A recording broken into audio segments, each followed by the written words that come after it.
Thank you for tuning in to another episode of Get Lifted 30 is the New 20. Hit the like button, share, and subscribe. And click the notification bell so you're notified the next time we post or go live. I'm the Heffa. And I'm Smiley Jizzle.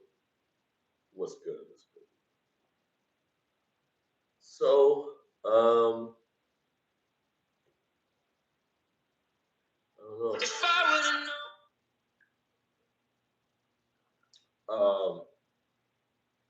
Here's a few things that's going on. Some interesting things to discuss. Um,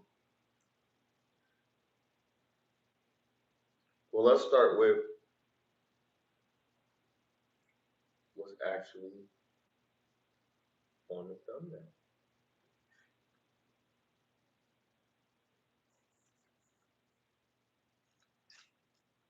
So, Shawn Wayans called Aries Spears a Mitch, but he didn't use M for the first letter. Use another consonant. And we have a clip of that, guys. Speed up the audio so they don't. Because you've been around, you two have been around, your family has been around through eras where it wasn't, well, y'all were famous without the clickbait, right? Yeah. So now that you do get your name added to a bunch of things that where you could just be sitting at home minding your business and they're like, we spoke to Shawn. I wouldn't even know that that was on because I'm so not even on social media. I would have to tell them. Yeah. Someone on social media had you know what they said about you that didn't happen? Right. You know what happened that didn't really happen? Yeah. I'm gonna tell you, I gotta bring you in on this, man. This is crazy. Because you had one too. I did. Yeah, they called you arrogant. It was a comedian, Aries Spears. Oh, yeah, he's an idiot. Yeah. They're a bitch. You can't look you in the eye. Wait. See, this is what I'm saying.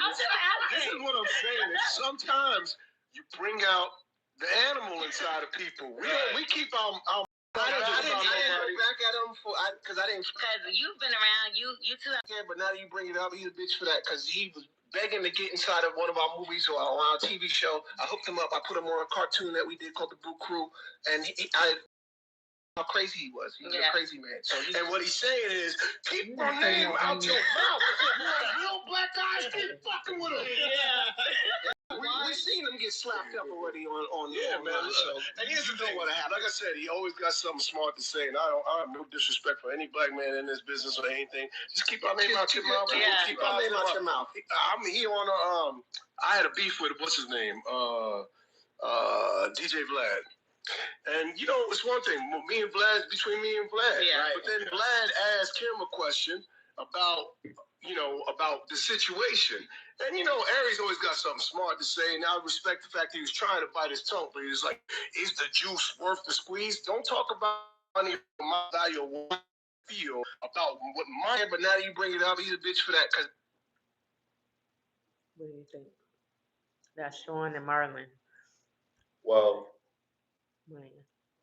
I'm gonna start here with this pocket watching. I don't like that.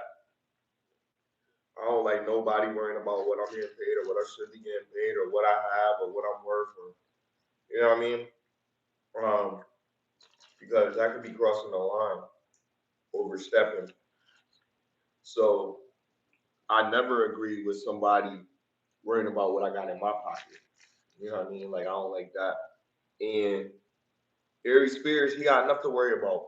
You already got issues that you got going on with the Wayne. Sorry, not with the Wayne, with Vlad and whatever. So I would say that's what he said after that. Don't get involved in somebody else's affairs, and you already got issues that you try to iron out. And that's what Marlon said. Well, I didn't play that part, but he said that like you worried about me, and then after that happened, now you feel like he ain't paying you enough too. Right, you corny like. And they've been saying that Vlad was a culture vulture, all this stuff. You guys are prominent figures in comedy world. You would think that y'all would stand together to like boycott interviews with him or something like that. Instead, you dirty macking. You know what I mean? So, I mean, I can't, like I said with the whole Will Smith joint, like, I can't tell somebody how to react when they feel like they were disrespected. You know what I mean? You could spread the good message of, turn the other cheek, but most people not gonna just turn the other cheek.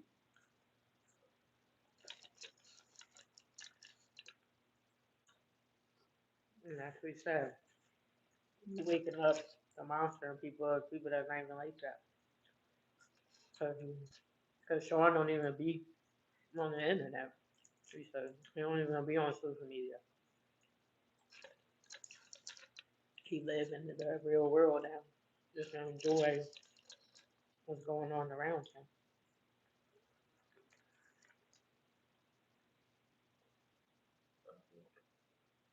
But I don't got really much more to say on it except, I mean, I think that is kind of, I agree that is kind of a big move, worrying about what somebody else got going on in their pockets. That's some good shit. My business.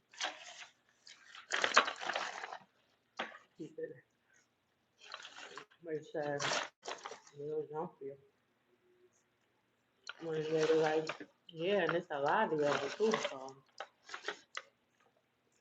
I don't know why.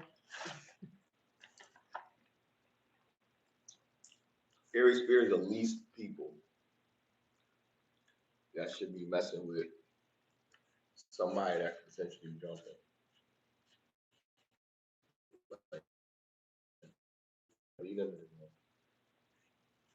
um, No, Shawn was mad because he said he always have them shades on. He can't even look him in the eye. He said he was arrogant. That's what he said about Shawn. That's why he put him a bitch. But then Marlon, he was talking about he said it's the juice worth the squeeze about the Vlad situation. But they ended up in the same situation. metaphors, man. I love them. What do you think about that? About Wearing glasses and people what about can't wearing look you in the glasses? eye. Do you think that makes About somebody that? arrogant? Or always wearing glasses? I mean, I don't really think too much into that part of what he said. I don't, because I don't really. I know that there's okay, so there's like gentleman standards of how you conduct yourself as a man, in regards to respect to other men or whatever. And if you do respect someone, there's certain things that you do. You make eye contact, such and such thing. So I've heard those things, but like I'm not the type of person that really looks so much into things like that. So from an opinion standpoint, you know, um, I don't really think it's like that big of a deal. But from just the social aspect of it, yeah, there's unspoken, things that are social constructs or whatever that people believe like this is how men should conduct themselves and this is respectful behavior for men, etc. Shit like that. So yeah, it is that, but I don't necessarily agree with it personally. And for him to be on a national stage and just make any type of comments directed towards a man, and then the biggest thing for me really is to follow up a pocket watch. I think that that's the biggest thing. Like, why you worried about what somebody else making or whatever? You know what I mean? Like that's not your shit. And he coming at both of them niggas. So like you coming at both of them niggas, like that's kind of like I said, stupid, especially on somebody on his behalf, people that could potentially jump. You know what I mean? Like you putting yourself in several stupid situations while he already dealing with shit that he dealing with already. So you just, you know, mind your business. That's all. Nigga wearing glasses, who gives a fuck? You know? You look like Neo from the Matrix. But He gonna shave his head now. oh, Shawn. oh, he going with that look now? Mm-hmm. Maybe he losing hair or something, or maybe he just won't go that way. I don't know. Like they say, when men get a certain age, cut your hair or whatever, or have more adult look, I guess. But I feel like when it comes to how someone looks, like just like when they're saying like when you get to a certain age, you shouldn't dress like this or whatever. I feel like it's appropriate to the person's, their character, how they feel, their personality. If that person feels like their the creative tone of them should dress this way, then I think it's fine for them to dress that way. You know what I mean? Like I'm not really like again, I'm not favoring social constructs to any capacity when it's like opinion based because we all we all decide for ourselves like what we want or what we think is best for us, so on and so forth. So I'm not necessarily going to say, oh, yeah, you should do this or you should do that. What I think might work out better for you in terms of what you're looking at based on our social constructs might be different than what I actually practice myself. So I might say something slightly different than my own shit because I don't go, I go against the grain, you know. But yeah, definitely. That's some straight up my business shit. Um, Reinvention after 30. Who are you becoming? Before we get into that, I want to talk about um, there's these exhibition fights that keep happening, and they're between like athletes from different sports, and it's like it's boxing matches, and it's between like all different types of people in entertainment, celebrity boxing.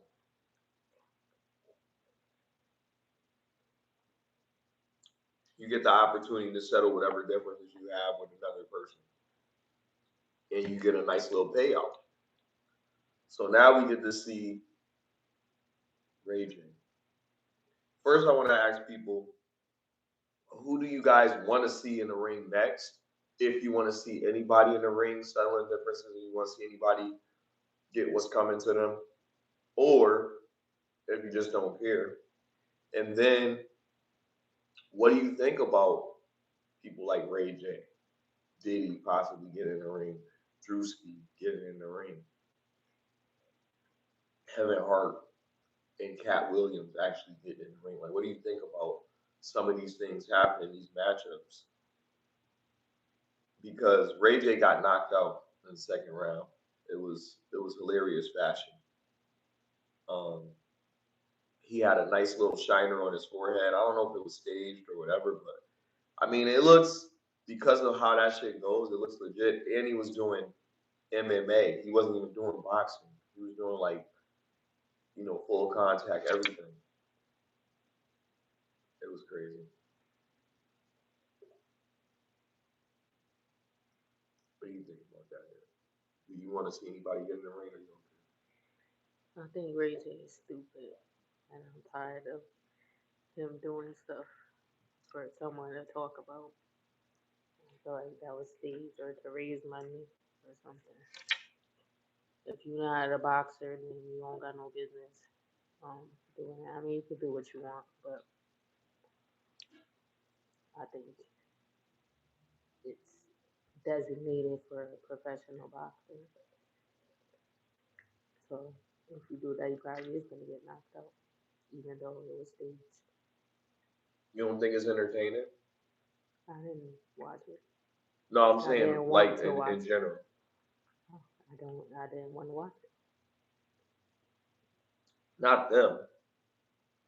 I'm saying in general, like any like boxing match, like a celebrity boxing match, you don't think it'd be entertaining? Well, And you not think to me. boxing is entertaining? I've watched it before, but not like that. I don't really care to watch it. I don't watch sports in general. But I've seen a boxing match before, time to or whatever. But just because it was something to do, somebody had a party because there was somebody boxing that they wanted to see. So I went to that. I wasn't even paying attention to the fight. Mm. So for me, I well, obviously I'm a guy, but I mean, there's women that like boxing. You know what I mean? So I shouldn't say that. But just with that being said, I like boxing for the sport of boxing itself. I like to see it.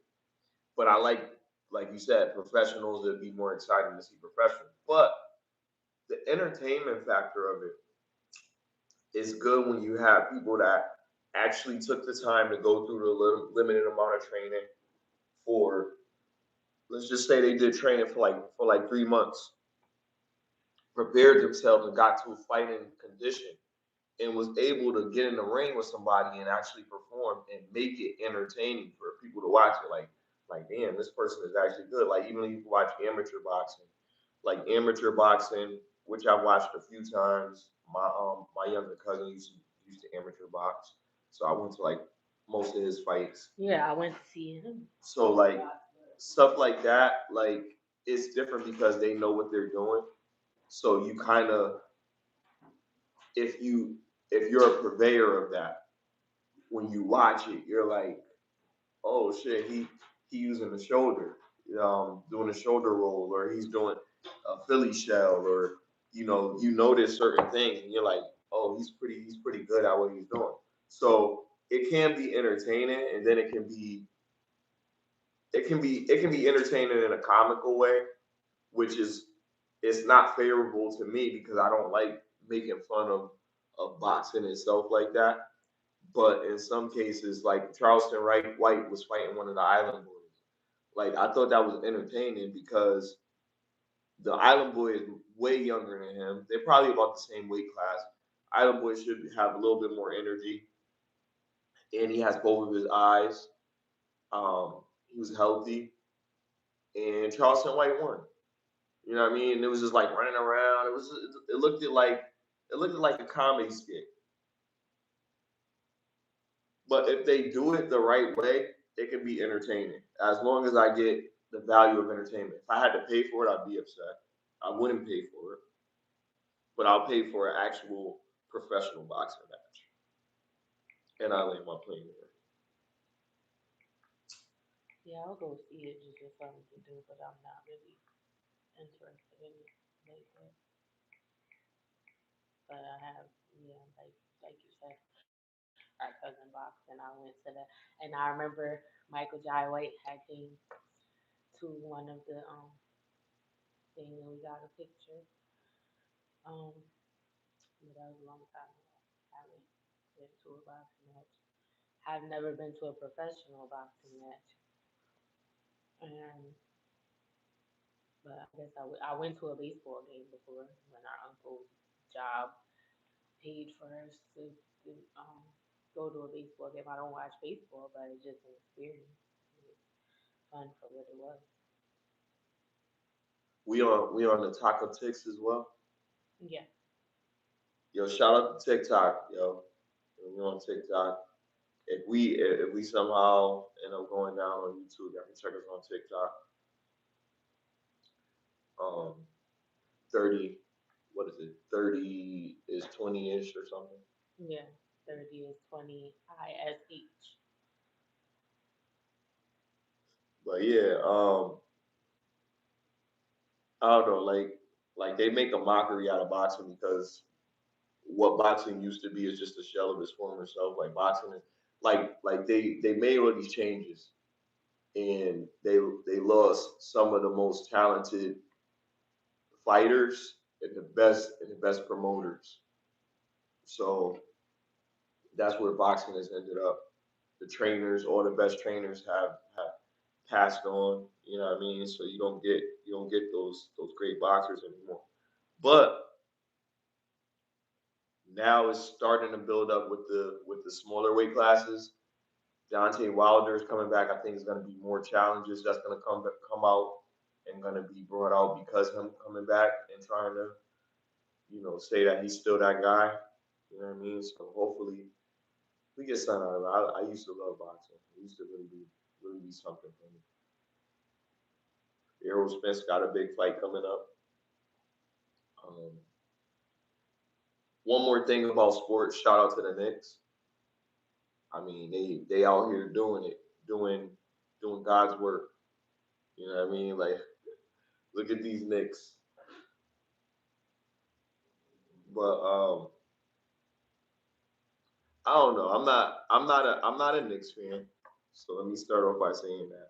So when everybody be like coming for me about the Knicks, I want y'all to know I'm not a Knicks fan.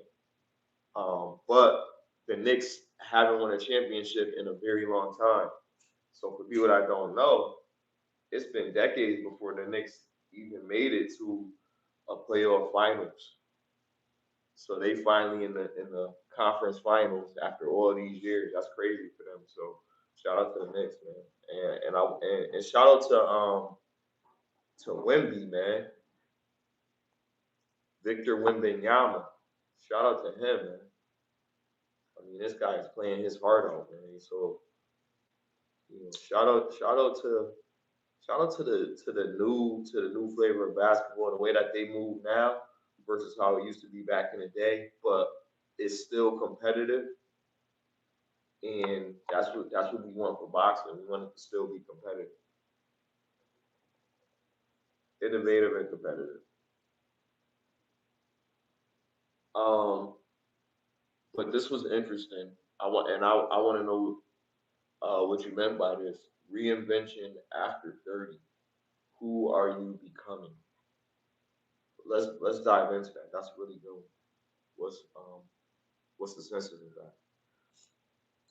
Um, so yeah, so you change throughout your life. You have different experiences that shape the person that you're becoming. So when you're in your 30s, um, you're an adult. Your frontal lobe is fully developed at 25. Now you may be aware of things in your 30s that you weren't before. So that's causing you to move different. You have a different mindset. And it was just like, what does that look like for you? What is the contrast of the person you were when you were 20 to your current age? Positive and negative. Like, how have you grown, and what are some things that you would tell your younger self? Well, I talk about this a lot. Um, Matter of fact, I was in the process of still am. I'm working on a book. Letters to the man I used to be, and I'm basically talking about how I've grown, things I probably would have done differently. Because I've said this so many times to maybe like girls that I was dealing with at the time, maybe, and I would say I have no regrets. No matter what I've done, I don't have regrets because I've done what I've done, and I've made a conscious decision and a choice to deal with that. But what I could learn from it is always valuable to me. For me taking this risk or me making this decision, what did I learn from the decision that I made? And I take those lessons with me into my future. So if I take those lessons with me in the future and I make good use of them instead of just like carrying on a burden of something that I've done and not learning from a past mistake or a challenge that I've had to overcome in my life, then it's not worth it. So I'm usually moving forward. Like, you know what I mean? I'm becoming a better version of myself as I grow. The older I get, the more lessons I learn, the better, the more mistakes I make, right? But every mistake that I make is a lesson. It should be. You should have learned something from the mistake that you made. From whatever consequence happened, at least you know not to do that again. You know what I mean? If you don't want that consequence. Or you learn how to do this so that I can avoid this consequence. It's it's not good or bad. It's just instinct of muscle memory, as they call it. You know, this particular trauma has taught me this, or has strengthened this. You know, what doesn't hurt you makes you stronger. You know what I mean? So, um, I personally believe that I enjoy to watch the person that I am becoming, because the question is, who are you becoming? Um, I think I'm becoming what I would like to call a great man, or a great representation of what my legacy is supposed to look like. I think I'm becoming that. I think I'm gonna have some good stories. I think I'm gonna have a lot of good reflections. I think I'm gonna have a lot of mistakes. I think I'm not. I think people are gonna know I'm not perfect, but people are gonna appreciate how open and how how much I try to improve myself. And I land my plane there. What about you?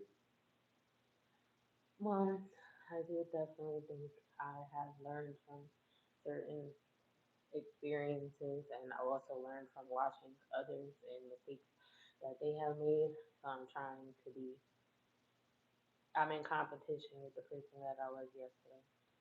Um, so there are things that I'm working on. I'm a constant work in progress. But what I can say is there's certain things that I was a part of when I was younger, or certain behaviors that I learned to stray away from, or certain things don't interest me anymore that did in my 20s at my current age. So I'm definitely continuing down that path. I'm not perfect, but my main thing is just um, it's not about knowing right from wrong. It's about making sure you implement the correct behavior. Because if you already know it, then why are you moving in the opposite direction? What is the excuse? Because you only holding yourself back.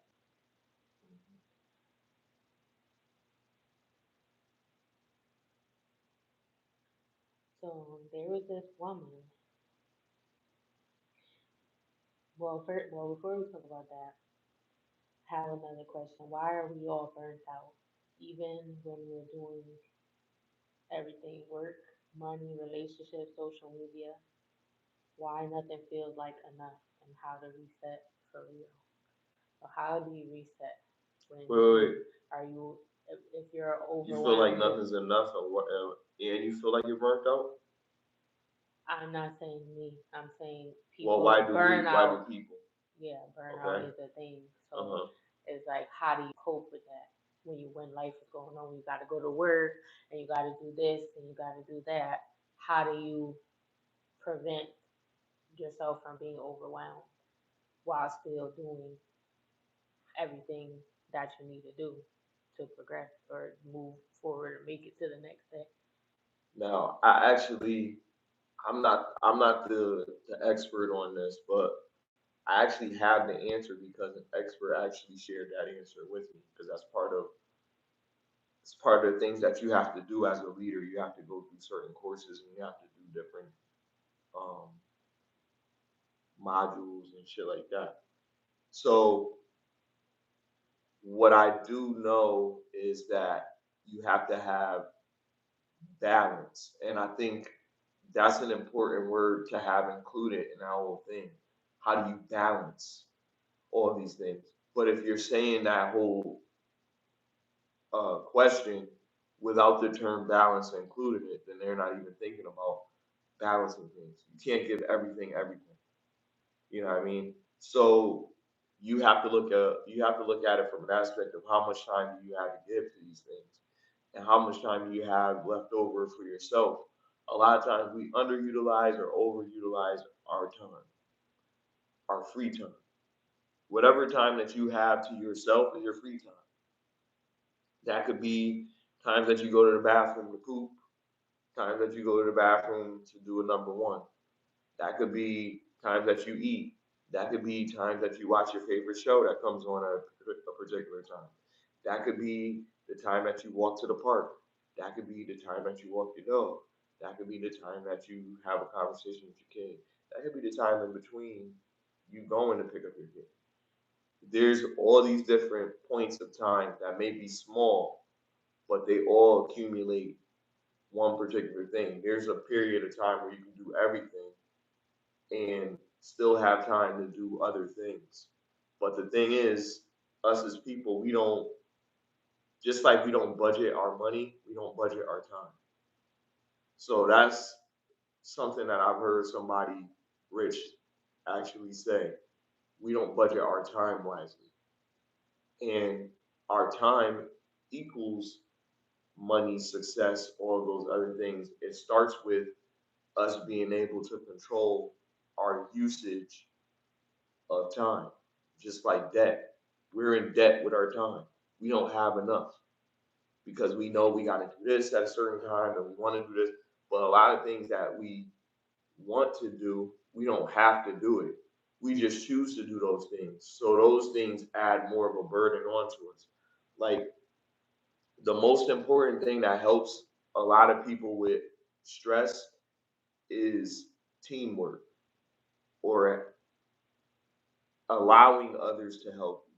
A lot of people have other people to help them, but they don't allow them to help them. So they put more burden on themselves because they don't include other people in those burdens.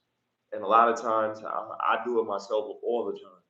You know what I mean? Like I know I got this going on. I know I got to pay this. I know I got to do that. And I might not have everything, but I'm like, you know what? I know I'll have it at this point in time. So instead of me enjoying, because I don't want to enjoy things on someone else's dime. You know what I mean? When I know other people have other things that they have to take care of. So that's just me just worrying about other people more than myself. So a lot of times I won't do it subconsciously because I don't want my burden to become someone else's burden. So that's why I don't do it. And I just will try to find another way to resolve that issue myself. But that's not good. That allows me to have these burdens. And men in particular, we do this to ourselves a lot. That's why men self-delete themselves at an alarming rate because we continue to take on these burdens without asking for help. I'm too much of a man. I don't need any help. I can do this by myself. You know what I mean? And you put all these things on yourself. No one else is there helping you out with things, and you're stressing yourself out. So that's like one of the biggest things that we run into most of the time. I'm not gonna say all of us, but I know from my anecdotal experience, some of the people that I've seen, I can't refer to them as weaker men. I just refer to them as men that have had experiences and wanted to deal with these things and then crash out because things become overwhelming. It's a lot to deal with over time because you don't have you have people that can help you, but you have too much pride or too much ego to ask for help. You know what I mean? And that's one of the main things. So not asking for help and not budgeting your time. Those are the two things that can help you with overwhelming yourself with stress. You got to get over those. Well, what if people don't do it? You got to get over those things. You got to just ask for help.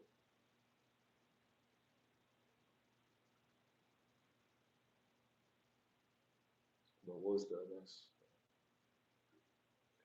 Florida woman charged with raping 5 boys up to 30 times. Oh boy. She met them online pretending to be a student their age. Oh, so she manipulated them. I mean, it's always manipulation, but this is a little bit different than our normal manipulation because it seemed consensual. But she lied to them and had them believing that she was a student. But I'm pretty sure they kind of figured out that she wasn't a student at some point, and still, little boys. This is it's terrifying, and I know like men, and this is just coming from me, so I'm not speaking for everybody, and I don't have any kids. My only dog in this fight is it's terrifying to know that when you let your kids go to school, they're no longer safe. Like that's the thing. I don't care if it's boys or girls or anything. There's so many things to worry about. There's the pum pums, you know what I mean? Then there's then you got graping, you know what I mean? You got all this stuff that's going on in schools, all these kids. You're sitting them there and you're just, kissing them goodbye, putting them on the bus or whatever, and then crazy stuff is happening at the school that you never heard of. You've never heard of these things, and then you don't want to say like, my kids are just not have never came home and just told me about this. Like we've grown up. I've never witnessed some of these things that I'm hearing about in these schools when I was going to school. And I went to school in the hood. I grew up in the public school district. I went to public school. You know what I mean? In a rough area, and we still we have bullies and stuff like that to a degree, but it was never to the degree of things that we see now. And then people say, "Oh, it's because of social media." Like, come on, like even the people that are saying that, like you've grown up in this world yourself. If you're 40 and up, you know that you've never experienced this growing up. You know what I mean? Not to this level. So you can't say, "Oh, social media is bringing them to the light," because I don't believe that to be true. I think that a lot of these things are happening now because the breakdown of society and people aren't acknowledging it. People aren't doing anything about it. You know what I mean? People aren't even meeting their kids friends and family. Like that was a big thing. Like there was a village. Like everybody knew who everybody was. Everybody knew their neighbors. Everybody was cool. Now people don't want nobody to know this, that, whatever. I mean, it was a thing before, yo. Somebody do something, you tell me about it. You know what I mean? And Miss Jenkins gonna be looking out. And if I'm not home, go to Miss Jenkins' house. And when I get home, you know what I mean, whatever. You didn't have to worry about no um social worker coming to take your kids and stuff like that because it was it was knit a certain type of way in the community because we didn't I mean the government was the government, but families would look out for each other because you knew you couldn't rely on the government to take care of everything for your family. But we don't have that no more. Like it seems like that's broken. Everybody's to themselves. Everybody's worrying about themselves. And there are cases where, yeah, there's some people, they do stuff. But when you hear stuff like this happen, like this is not the first time that I've heard about this in the month.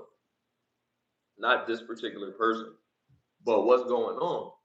And then we downplay it. A lot of men will downplay it and say, "Oh well, you know, boys, those are boys though." You know what I mean? Like, but it's crazy. Like, it's wild. It's a predator out there that's preying on these kids. That's not cool. You know what I mean? So I'm just saying, be vigilant, parents. You know what I mean? And um, if your kids got a teacher now, we ain't have to do this before, but your kids got to get that teacher information, know who that teacher family is. And even that don't even matter because some of these teachers be married too. But just learn as much as you can about who your kids is with. Don't be letting it. It used to be teachers. You could go to the teacher's house and she'll help you with your homework. Like they really had teachers like that. Now that's out of the question.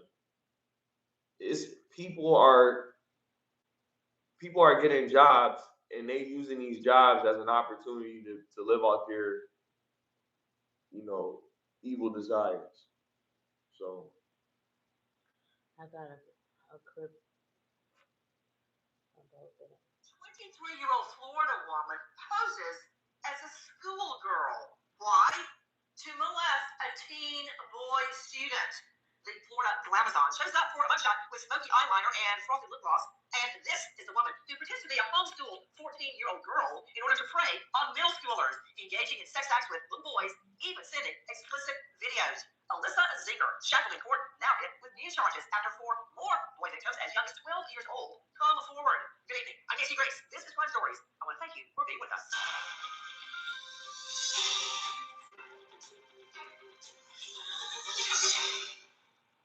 You don't seem to understand that the problem is not who recorded the video. The problem is you are in multiple videos with young boys, 13 and 14 years old. You are an adult. You are manipulating, taking advantage of these young boys.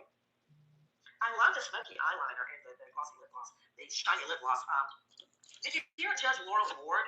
She actually has to tell Alyssa Ann Zinger, you're the adult. They're little boys. This is wrong. What, she didn't know that? You know what? I think she knows a lot more than she's letting on. Her father said she got mental health. Allegedly posed as a 14-year-old homeschooled girl. I guess to explain away the fact that she wasn't registered anywhere at any elementary, middle, or high school. But you know what? I think this is it all. Let's take a look at Alyssa Ann Zinger's TikTok. Yes, the grown woman has a TikTok. Now, I wonder, is this one of the videos she sent the little boys? She's doing a TikTok. There you go. Kick the knees up. Yes. Is this one? Did she have a navel piercing? That's neither here nor there. I'm just curious. At first I thought that this was at her home bathroom when I saw the commode, but wait a minute. This is either at a school or a grocery store or some other industrial bathroom. Check it out. And she must have locked the door and took that opportunity to do a dance video that she puts on TikTok and probably sent to her little boy victims.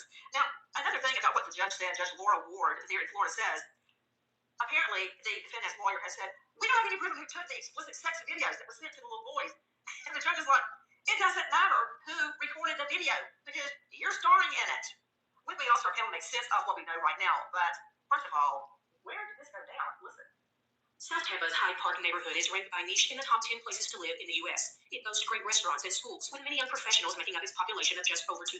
Wilson Middle School, home of the Bulldogs, is nestled in the heart of Hyde Park, serving about 600 students in grades 6 through 8. It has earned national recognition as a Blue Ribbon of Excellence school. Okay, with a background like that, I guarantee you that families are flocking to the area to buy homes and condos just to get to that school. Little do they know, a predator is lurking, and not the typical predator we all imagine. This is a 23-year-old Florida woman. There she is, preying on little boys, quote, dating them, even sending explicit sex videos. With me on our panel to make sense of what we are learning at this hour. But first, to investigative reporter from WFLA in Tampa, Annie Mapp. Annie, thank you for being with us. Annie, what's happening? Who is this woman? Nancy, shocking is the word here for everyone who saw this story here in Tampa, Florida. You see Alyssa, she's a real pretty girl. Why does she have the need to do this, to talk to these 12, 13, 14-year-old boys who she has 5 victims, and we recently found out she had been doing this for several months, dating back to January of last year, up until she got caught in October. Okay, let me see Annie Mapp, investigative reporter to FLA, Tampa. Annie, did you say she's a real pretty girl? You mean like Deb LaFave and Mary Kate Letourneau? They were real pretty too, but they're sex molesters. When you look at some grungy old dude, all grizzled and gross, and you go, yeah, he's a child molester. In my mind, she looks just like him because I've got 2 children, Annie, and it will be a cold day at HELL. Hell will have to freeze over before I let somebody like her near either one of my children. I don't care what she looks like, or how frosty her lip gloss is, or how smoky her eyeliner is.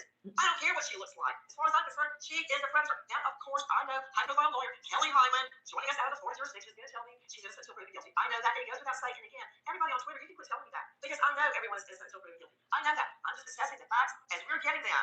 And Annie Mapp, isn't it true that 4 more young victims as young as 12 years old have come forward? Here's the scale. Here's her saying, no, I didn't do it. What are they saying? And here's them, all of them, giving the same story, and they're separated in time and space. And see, once her photo was plastered, by the news, by Tampa police, more people started saying, hey, she came to my house too. She told my parents she was 14. She was telling adults that she was 14 years old and going to the homes of these young boys and these families, were tricked just as strict as those minors were. Now, this is the kind of TikTok that I see little girls like 12 and 13, 14 doing. And she's actually skipping toward the camera. You know what I think I need right now? If I were a drinker, I would want to drink. But since I'm not, I need to drink. There we go. I think I got a new title. Karen Stark is joining me, renowned psychologist, TV radio trauma expert. You can find her at KarenStark.com. That's Karen with a C in case you're looking at her. I'm jovial because nobody is dead. But make no mistake about it, Karen Stark. These boys, a lot of people think this is a boy's dream. It's not. Because they will be forever affected by what happened to them.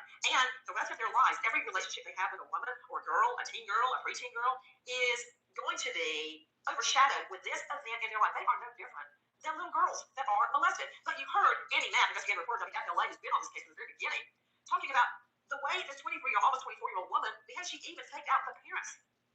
And enjoyed every moment of manipulating them as she is completely a sexual predator. But let's look at the culture. It happens a lot. They wind up feeling, people believe that, well, a little boy is getting initiated, how wonderful an older woman is doing this. And it's the furthest thing from the truth because this is traumatic. Having this kind of experience, just like you said, the very first thing is going to make them not feel good about themselves, taken advantage of, insecure, not good in relationships. Now she is a narcissist and needed to feel like she could control these kids. Somebody her own age, that wouldn't work for her because she was able to then have numerous relationships, take advantage, and be the sexual predator that we're talking about. Now, here's a kicker, and I want to hear what Kelly Hyman has to say about this. Kelly Hyman is high-profile trial lawyer, TV legal analyst, host of a podcast, Once Upon a Crime in Hollywood. Kelly Hyman, thank you for being with us. Now, I'm sure since the number of little boy victims as young as 12 years old, I mean, just hold that thought for a moment. Kelly, I don't know if you have children or not, but I remember when my twins, now 16, were 12. There is no way I wanted to be initiated, as Karen Stark just said, that's scary, into a full-on sex act with an adult. I don't know how that's anybody's dream for a little boy. But that said, I'm sure her lawyer, with the mounting number of little boy victims coming forward with their parents, they're going to have a hard time saying, I didn't do it. That wasn't me. So they're going to have to go with mental defect. But I want you to hear this. Take a listen. Tampa PD responds to reports of shoplifting at Nordstrom department store, speaking with teen suspects who say they're dating. Elizabeth Singer tells cops her birthday is January 15, 2009, putting her age at 14 years old. When officers try to verify her identity, they can only find a 22-year-old Elizabeth Singer, born in 2001. When confronted with that inconsistency, Singer says she has a half-sister with the same name. The story declined to press charges, and both suspects are free to go.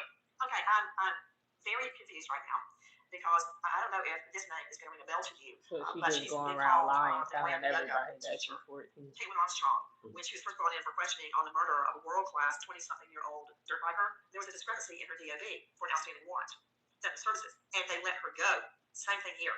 The cops say, oh, you have a half-sister with the very same name, and they decide to let her go on a DOB date of birth discrepancy.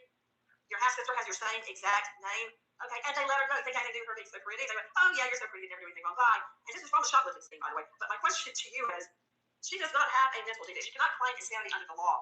Because think about it, Kelly. She is saying with a straight face to cops as she's about to be arrested. She goes, no, that's my half-sister. And she can quickly come out with a believable lie that the cops fall for. She's crazy like a fox. I think wily is a better description, Kelly. Well, her attorneys came out arguing that basically the state has a burden that they have to prove the elements of the crime. But Nancy, as we pointed out, it is a crime. This is a crime to have sexual relationships with a minor. Now, her attorney might argue that there was some kind of mental health issue potentially as well, but ultimately that will be up to the jury of the make a determination on that, if that's the case or not. Guys, this all really comes to light at a shoplifting incident at an upscale department store, Nordstrom's. Listen. After the shoplifting incident, Tampa PD combs through government, school, and employment records to determine Alyssa Singer, 14, and a 22-year-old half-sister with the same name are the same person.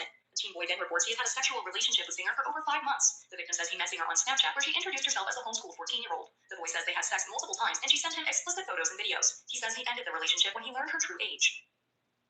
Kevin Laws joining us, former special agent with Homeland Security Investigations, federal, state, military, court-certified expert pertaining to the exploitation of children, and author, a hunter of the damned, a walk-through hell. Kevin, well, thank you for being with us. Why is it that pretty women seemingly get off the hook or not taken into custody? I was just describing Caitlin Armstrong, who was initially convicted for the murder of a beautiful young dirt bike racer, world class, by the way, Mo Wilson.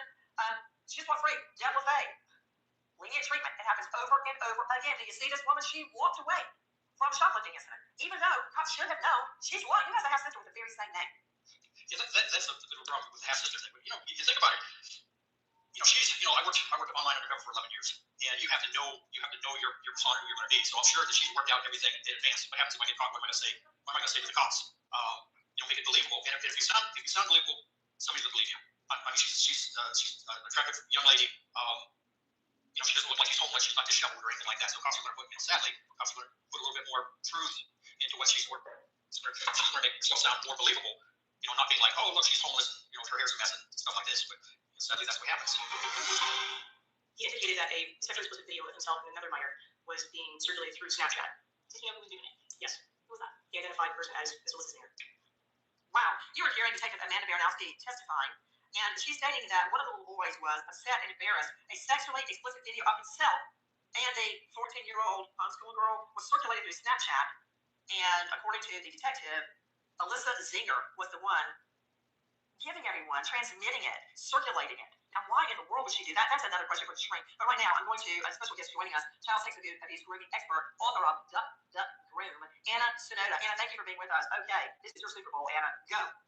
Thank you, Nancy. Let's begin by just covering the fact that these aren't relationships. So for anybody to suggest that these are relationships, that's completely incorrect. First and foremost, this is a situation of online grooming. Now, many parents may not know, but when you look at the social media rules, they encourage kids not to join social media until they're 13. Why is that? That is not about how safe social media is for kids. That only refers to what's called COPPA, which is the Child Online Privacy Protection Act, which means that online social media companies can start tracking kids as early as 13 when they're on social media. And 60% of kids aged 13 to 17 are on Snapchat. So if I'm a potential predator, Nancy, where am I going to go? I'm going to get on my smartphone and I'm going to hunt in essentially a barrel for available kids who have less monitoring and more time online.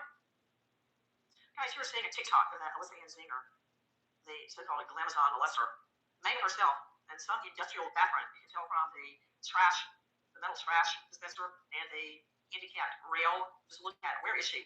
Guys, we also know that according to the victims, the 23-year-old Florida woman creates a fake persona of a 14-year-old schoolgirl, homeschooled, that she had first had sex intercourse with the first victim multiple times and sent a pornographic video to several children over Snapchat. That in itself is a crime to send pornographic material, much less to a child, but over the internet ways to any map investigative reporter of the FLA. Let's just take it from the beginning with the accusations. What do we know? How did it all start? Yeah, so it actually started in January of last year with a victim that she had met on TikTok, and then that relationship moved over to Snapchat, and she met with that victim, has sexual contact with that victim on their first meetup, and then after wait. Let's not put perfume on the pig. Sex, what did you call it? Sex contact? You mean she had sexual acts with? Correct.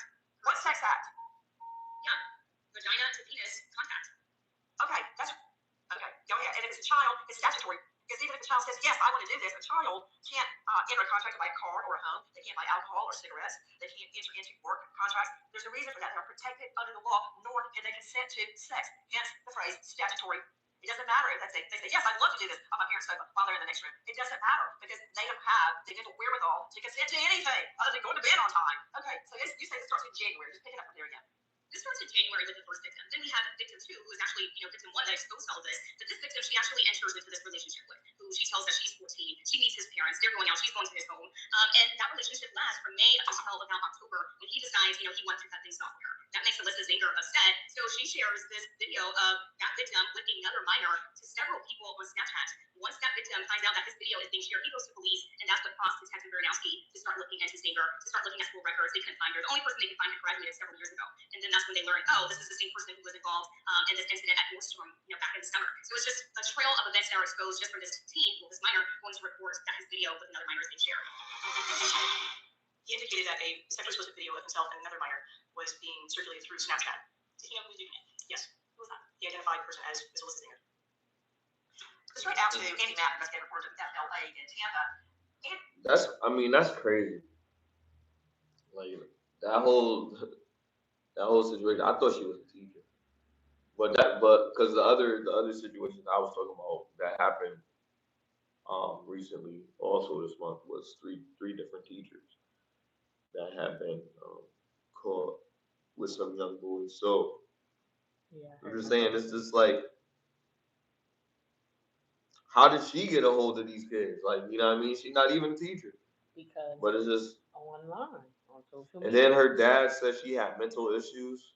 Yeah, I seen an article that said she got ADHD, OCD, and some other. She got all the D's, man. And he said she always had he said her IQ was low. She always been. She ain't got no damn common sense. She ain't got that deep.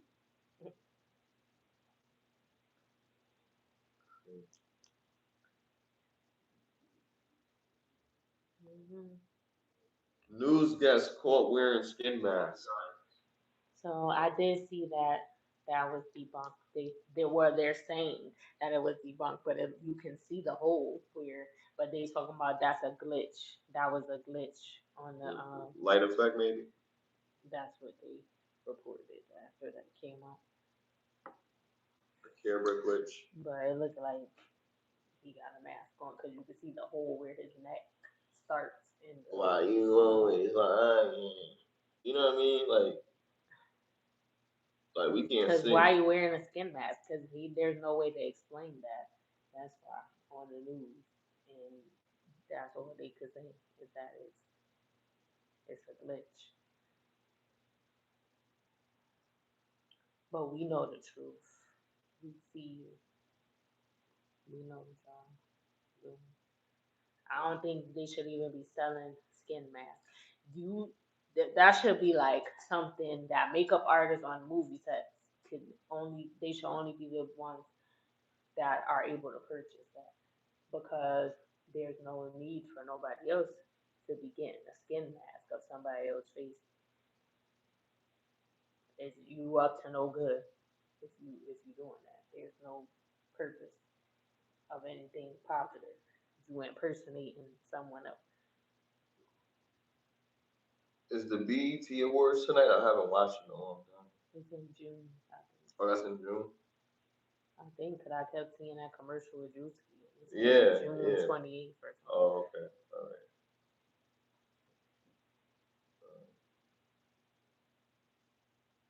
Something event that's coming up. I know tomorrow's Memorial Day, y'all. What you got? What you got going on? Fallen soldiers. Yeah, that's what's We about salute that. you. Yeah, shout out to them. They was good. I'm got going on relaxing. Before I gotta go deal with these people on Tuesday. Right. My job. Well, yeah, I get to kind of enjoy the day off slightly.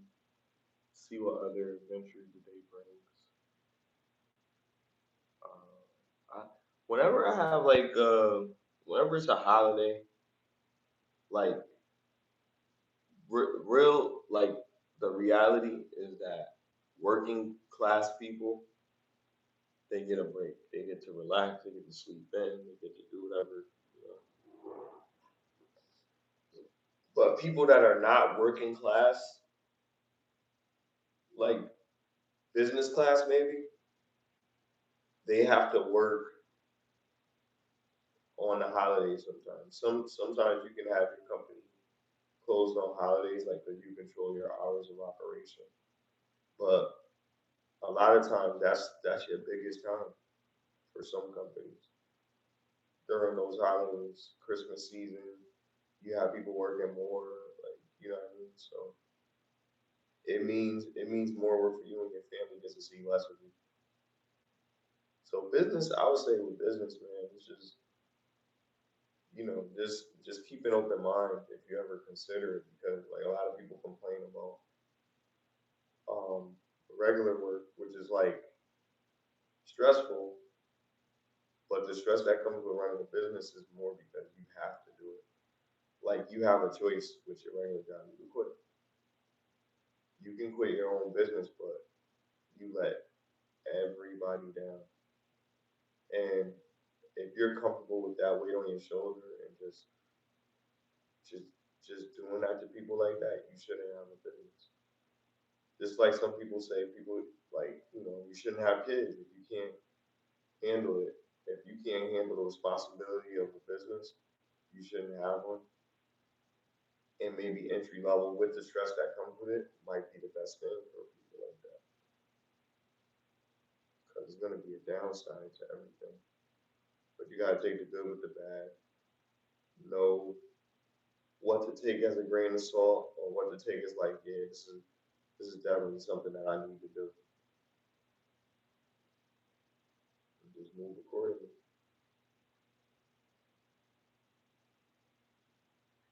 So did you hear that now? they not checking if you have medicinal marijuana. They're not checking at the airport anymore, allegedly. Is that at all the airports? I don't know. It says TSA quietly starts letting passengers bring their weed on planes. Like if that's a federal thing, that's crazy because I know some states don't allow. TSA security officers do not search for illegal drugs, but officials can still contact law enforcement if cannabis is discovered during screening. Marijuana also remains federally illegal despite the policy update. So they're not checking for it, but they can report it if they choose to. Right, because man, that'd be so that yo. I remember one time I got on a flight and this is when CDs was like popping. I had a CD case, and in the spine of the CD case, I was able to put a J in here behind the paper, and I was so fucking nervous the whole time. They probably seen Bro was it, like, yo, but they just didn't say it. he was like, yo, smoking in the bathroom. I was like, hell yeah. Smoking in the car. I was so nervous, y'all. And then this lady, she had a stroller with her kid in it, and they checked her. I was like, I was sweating. I was like, yo, I'm gonna run. If they come to me, I'm just gonna run. And I was good. Like I was so nervous. I was on this whole flight. I was like, I think I'm gonna like come down with parachutes with fighter pilots and fucking hijack and be like, you're coming with us. Like what? What you mean? FBI, open up. What? On the plane? Yo. Oh hell no. And then in other news, a truck driver was sentenced after nearly 10 mil in cocaine was found hidden in skim shipment. You don't know what skims are. Skims is like Kim Kardashian's exercise uh, clothing line. Mm, mm, mm. Okay. So yeah. What looked like a routine shipment of Skims clothing turned into a massive federal drug bust. Authorities say 90 kilogram sized packages of cocaine worth nearly 10 million were discovered hidden inside a truck transporting dozens of pallets connected to Kim Kardashian's clothing brand. The truck driver has now been sentenced to more than 13 years in prison after investigators uncovered the concealed narcotics compartment. Investigators said the skim shipment itself was legitimate and the company has not been accused of any wrongdoing. That's crazy. What? Like, so, so Kim Kardashian is a criminal. Is she? The man was charged. They said It don't was her got nothing shit. to do. She probably. Yeah, but they saying that It's just he like did that David, by yo. himself. They got you. They got people. Which is okay. So Rico. I mean, I'm not gonna say that she wasn't doing it, but if she did do it, this is how you gonna get caught. You feel me? Like I don't know. And her family known for like, being involved in some type of conspiracy or some type of scandal. You know, I don't know. Let's just say this. I don't wish bad on anyone. I hope this is a misunderstanding. Some dude just she didn't know who she hired, didn't do a proper background check or whatever. This dude was a criminal and messed up. But if it is her, don't say I didn't say, yo. See? Somebody said Kimberly Escobar. Right. What's her name? They sentenced him to 13 years. Mm. More than 13 years.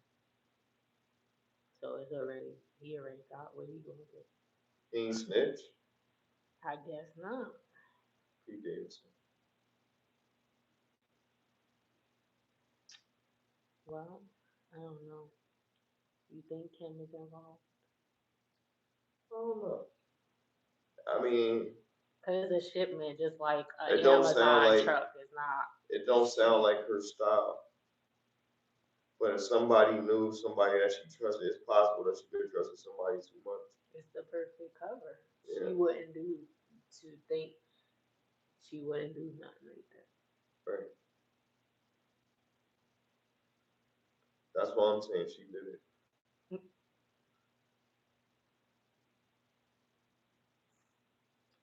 Well, Kim, did you do it? We want to know. We could interview you about it and hear your side of the story if you're open to it. Guy, you want to be spending the next 13 years of your life in prison. I hope you learn your lesson when you get out. Hmm. You have all them keys in your He stashed like 10. he gonna go back in. He gonna wait flip when you get out. He gonna flip it to um to come back up. Bad boy said, "Sign me up." Sign you up for what, bad boy?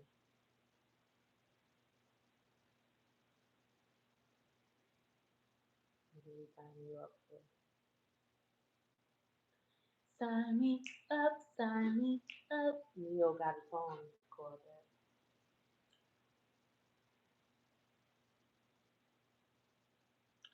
I wonder what is the update with David. I know they arrested him now, but like, what's going on with the trial? I didn't really even look into David. I wonder. Last time I heard he was going down. And I knew he was guilty. Just like Tim. My whole world's Free Tory though. down. I've been saying Free Tory for a minute. Everybody's like, yo, Free Tory. Cause he ain't shoot her yet. He ain't pew her, I'm sorry. Let's see, what is the update with David?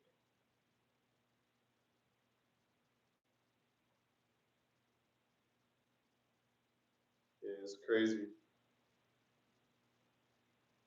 Who cooking out? People cooking out. I know, what do you have planned for Memorial Day to celebrate the brothers? Remember back in the day, people used to go to people's crib and be like, cousin. Go get themselves a cheeseburger. That was on. That was in the movie, but that came from people doing that. They wouldn't say cousins. They just They'd be like, hey, boy. Old dude be like, watch out now. Playing dominoes and shit. Spades.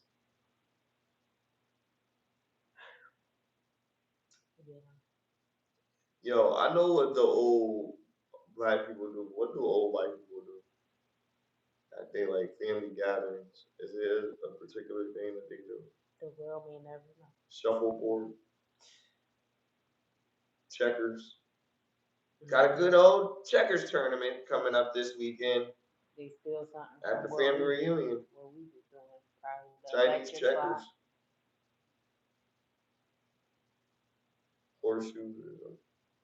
Nah, old black dudes playing horseshoes. They play pinochle. That little hammer through the metal.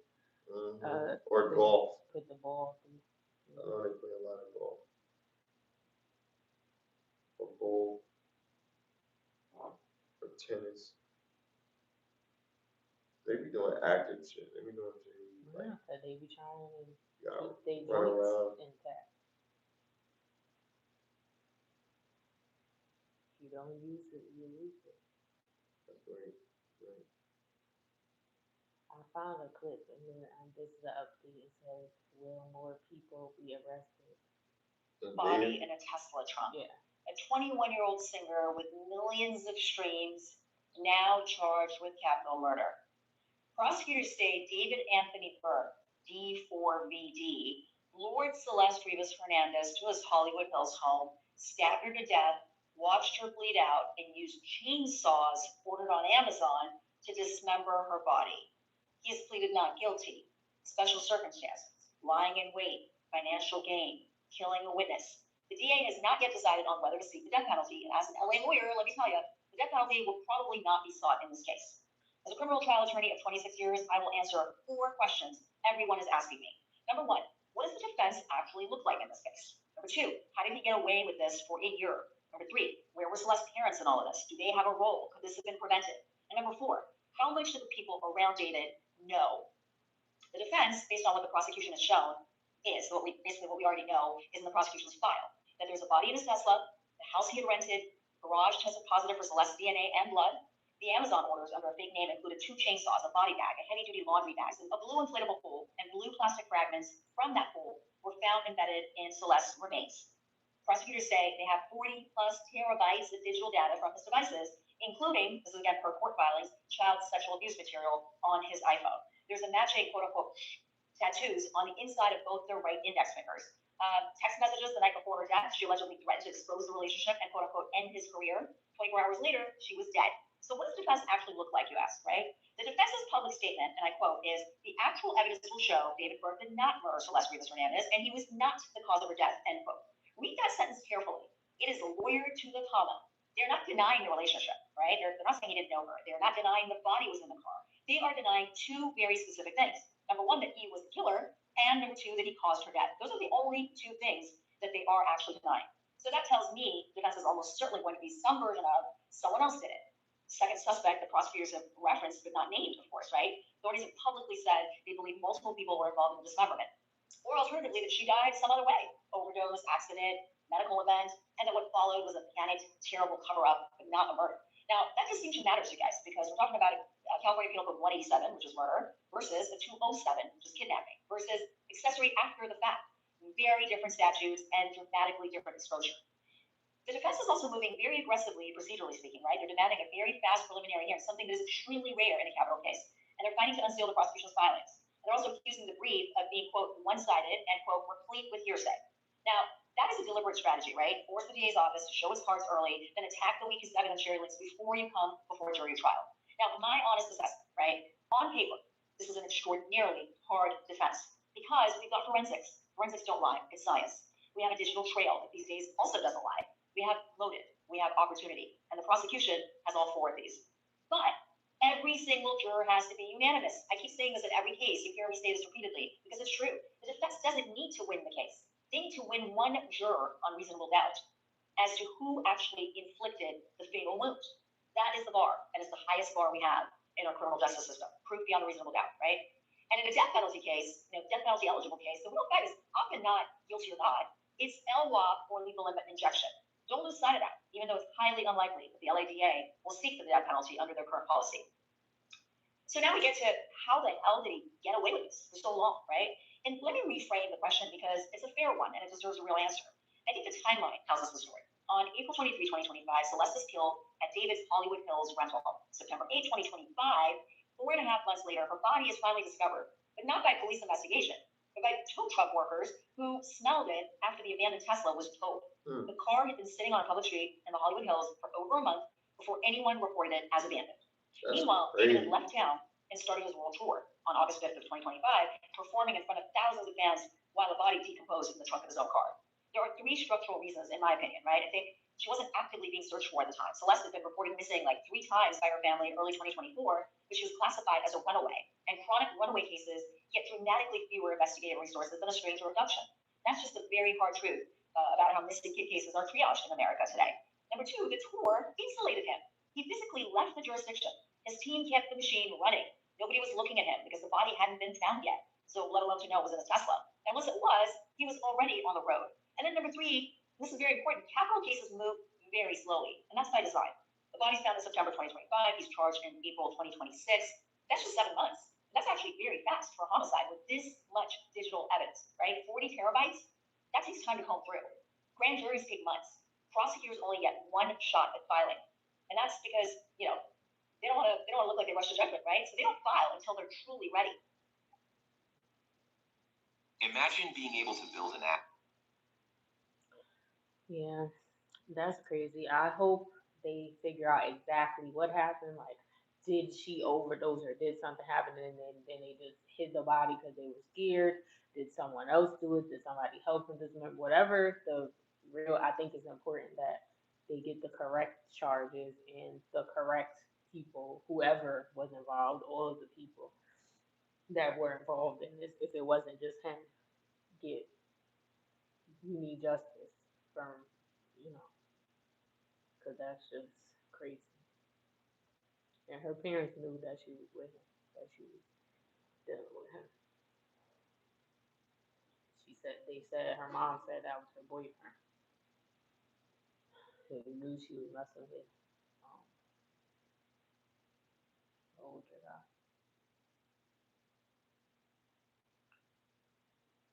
And then the people around him, because he brought her around, they had to have seen her or known her. They were adults.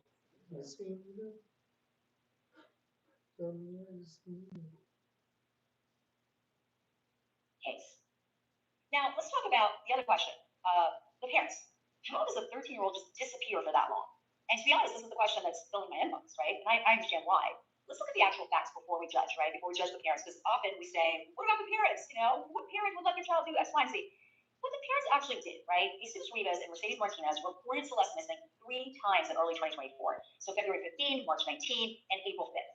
After the February 2024 missing persons report, they were the ones who got law enforcement onto David in the first place. Riverside County deputies found his number in her phone records, in Celeste's phone records, and then called him. When Celeste came home, the parents took her phone away.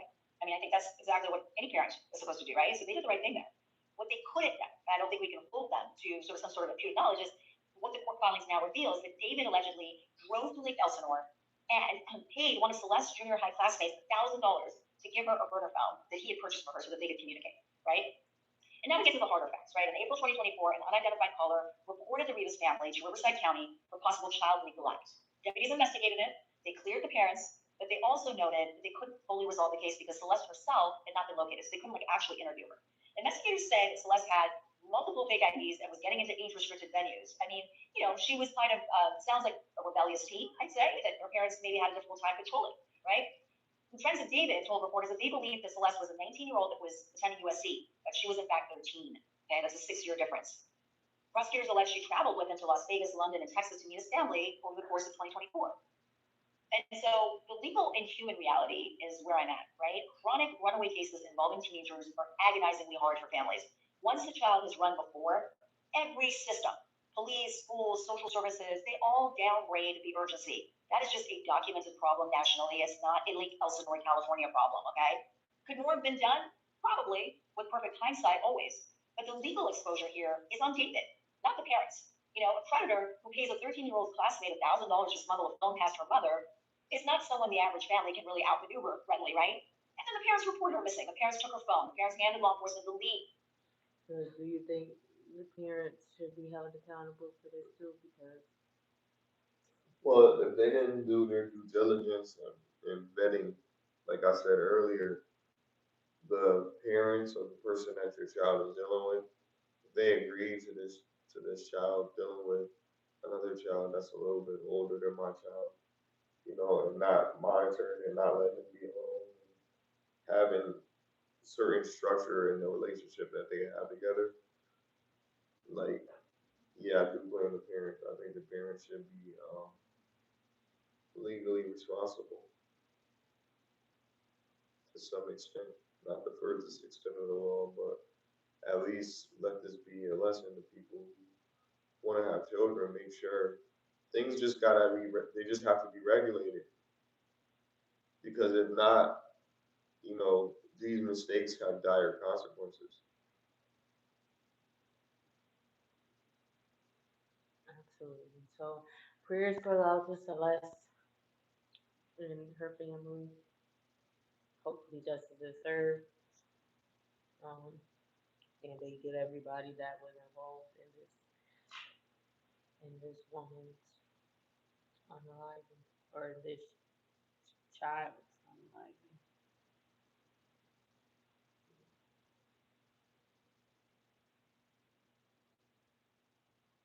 Do you have anything to add or any other topics that you want to discuss? Um,